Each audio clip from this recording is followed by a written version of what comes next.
Now, I've recently installed Davinci Resolve 18 and I found a couple of new features. One that maybe will make professionals move from Premiere to Davinci Resolve, and it's called the depth map. Let's see how it works, shall we? So we are here in Davinci Resolve 18 public beta for the moment. And I want to show you this cool new trick. We're gonna drag this depth map. I'm in the color page. I've selected and searched and selected depth map. I'm gonna drag it right here and put it in just like this. And let's play with the depth map. I'm gonna go for faster because I want to do this a bit faster. Just for the sake of this tutorial, I don't want you to get bored or anything.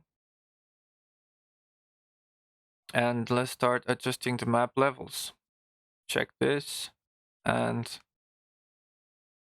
look at this. All right, I want something like this.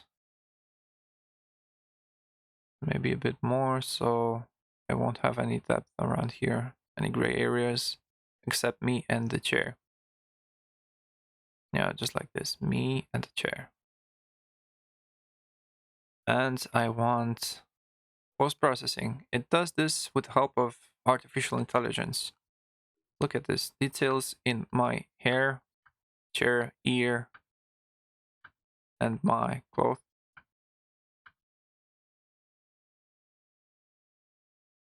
Now I'm gonna do another layer, Alt S, another node, sorry about that. And I'm gonna connect the alpha output. So we'll see here the mask it created. Just click here for the mate mask, and there it is. And I'm gonna create another serial layer,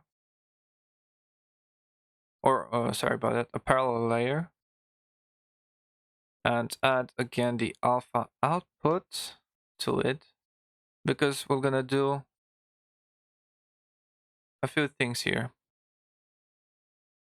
So we're gonna see the depth map here and here. Well, what I'm gonna do here is invert this one, so I'm gonna affect the background, and this is me in the foreground. So we're gonna light up myself, maybe adding gamma, for example, and selecting the background. I'm gonna go here and set the offset lower, so we can create a lot more contrast. And I'm gonna make it blue. I can go extreme. See the separation? Man, this is awesome. Since I'm not affected. But let's go for some lower values, just like this. You can see it. I'm gonna deactivate the background layer. Boom, like this. And the foreground. Well, I can lift up my gamma a little bit and maybe add some yellowish tone. Let's see the vector scope.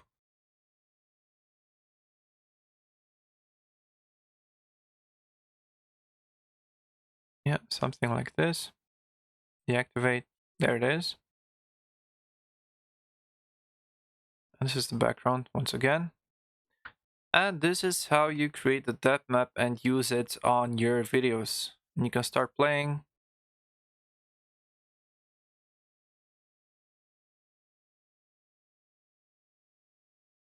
Well, that takes a bit of calculation because it consistently is searching for that depth, and considering the values you've selected right here for new limit, and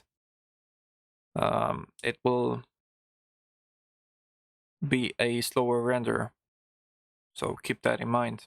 But you don't need to track any of this. It's just doing this automatically, and it is way faster. So yeah, I recommend using this, even if your render times are a bit bigger.